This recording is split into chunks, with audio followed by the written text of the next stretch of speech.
I brought you a lot of full-on, crazy, but well thought out show cars from the Tokyo Auto Salon KL loading day that I wanted to walk through one by one because they're worth a look. And we're getting to the end now. And this video, I am not going to talk about this because already I have talked about this. It's mental, it's absolutely nuts. And if you want to see this car in detail, look right up now. I'll throw you a link or go into the description and I'll throw you a link down there. But for this video, I'm leaving that alone and I'm going right next door to this because this is an RX-7 reimagined by RE Amemiya. Now, there's a few things to say here.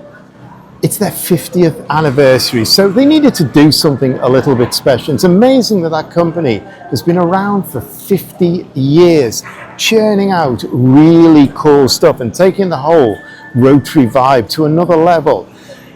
And the second thing is, like all of us, RE Amemiya have been waiting for a new RX-7. Waiting and waiting. Everyone else has been waiting as well. But the difference between all of us and them is they can do something about it. So, 50th anniversary of their company, Tokyo Auto Salon is coming up. They went to do something and they've done this and it's absolutely epic. And the next thing I'll say is, when I was looking on Google, when I was looking at pictures of it at Tokyo Auto Salon 6 months ago, and it won an award, it won a tuning award, and you don't win awards easily there. So the first thing to say is this is good because it's hit the award at Tokyo Auto Salon. But when I was looking at it, the photos on the internet, it didn't look that good to me, to be honest. It just looked, yeah, it looked okay, but you don't get the lines, the shapes, the forms, and the detail in photos, because this is quite hard to photograph because it's been done in a carbon fiber wrap, all one color carbon fiber, and it just doesn't come out. So I'm going to try and show you the details and the things about this car, but in real life it looks so much better. And RE Amemiya have said they've taken a lot of the details and the ideas of the iconic SP, which I've done a big video detailing, and if you want to see that, look right up now or drop in the description. I went right through that amazing concept car from 2023 and also the 2015 RX concept that Mazda did and people went crazy about. They've used those ideas and dropped them into this. Now, if we start at the front end, because I want to take you for a walk around this car, and there's a lot of MX-5 in this. It does feel very MX-5. And the first thing we've got to say on that score, it's got MX-5 lights on it, but they brought the bezels in and made it more round, kind of more cute and more low profile lights. So it has a little bit of difference. Then we look straight on at the front and that is pure iconic SP. And I like the way the cooler there, the radiator is sitting almost horizontally. It's really angled over and some very, very neat detailing here with this race towing eye style with a carbon fiber arm. Well, that looks really, really cool. It's a really, really cool detail. We've got this detail that we need to pick up on, and also the bottom thin splitter is in a different weave and it looks really, really cool. And like the iconic SP, and to be honest, like the RX-7, they haven't gone crazy, they haven't gone overboard. They've built something that is neat and integrated and all fits together really well. A pretty cute, smooth shape. And I think they've done really, really well. Now, when I saw the photos, the sides, the flanks look very flat to me. And they built this out, but it really has a lot of strength to it. It's got a real wide body the way it comes out. And it's around about 10 centimeters longer than the stock RX-7. And maybe, I think, probably about 5 centimeters wider. So it's kind of built out, it's got a bigger form, longer form, and the axle to dash ratio is quite big here. You can see how large that is, and the wheel is right at the front. So it gives it that big kind of luxury car feel to set them back like that, kind of like an AMG or something like that. On the bonnet also, before we move to the side, we've got these two exits coming out. So the air flows in, flows through that radiator that's at a real angle and flows out here. And also some neat details here because they've got a carbon fiber wrap on the wiper arm. Then we look down the side and really, I really like this in real life. It's kind of slab sided, but it works really well, and they've given the RX-7 shape a bit of strength. I kind of like the way it's almost flat here, and then again they've used this different weave for a very small lip skirt. Very neatly done. We've got a carbon fiber wrapped mirror, and let's look inside while we're here, because we've got these wrapped up ride bucket seats. We've got a steering wheel that's been upgraded, and you see we've got a data logger in there and some more carbon fiber weave around the dashboard, around the center console. All looks really, really nice. Red gear knob, kind of like that. It's a nice upgrade, but they haven't gone too far from the RX-7. So next thing, let's step back and look at the side, because that looks pretty good. It kind of quite flat, bulges out, and then it comes out into this curved round back end, which mirrors the front styling as well.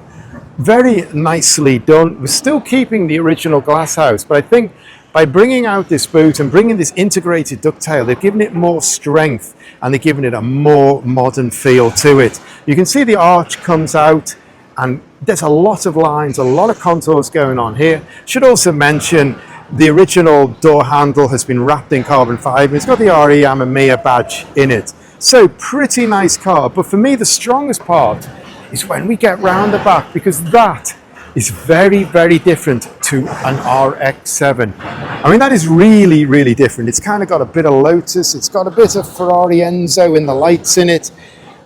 It's very, very nice. We start with this ducktail that is all integrated in, beautifully done, and then we've got a big slab-sided rear end, and we've got these single lights with the red part here and the reversing light right in the middle, and you can see the carbon fiber wrap around it. Kind of nicely done. Then we've got a more traditional diffuser here, and again we've used that second style of carbon wrap, and then the diffuser looks like it's just in a composite material, and we've got a gigantic big rear exit on the exhaust. And this we can't see under the bonnet today, but it's got a triple rotor and about 350 horsepower. This is going to be light, this is going to be a rocket. It should actually knock down from the original weight. So it should be light, it should be fast, and should handle really well. Just pull you back and show you this back end again, because that is really, really nice. I think from all angles, it's really nice. We can also see how it's opened up, letting the airflow out here, and got all the aero going on, keeping the drag reduced and getting the hot air from the brakes out. We've got a small reflector up here, and then the rear light also, you can see there's a lot of detailing around here. We've got the filler cap here. Then we should look at the wheels, because it's running on these really nice gold NK Racing wheels. Kind of like those quite a lot. They contrast really well with that carbon. I'm not sure about the blue bell. That's maybe a little bit over the top. I would like to see that maybe in gold or just in silver. It's got big calipers on it. And if we look at the tires, it's got Yokohama tires, and it is 285, 25, 20 inch. At the rear. It doesn't feel like 20 inch. It wears its wheels well. We'll look at the front, see what it's running on here. Quite hard to see actually. Here we go.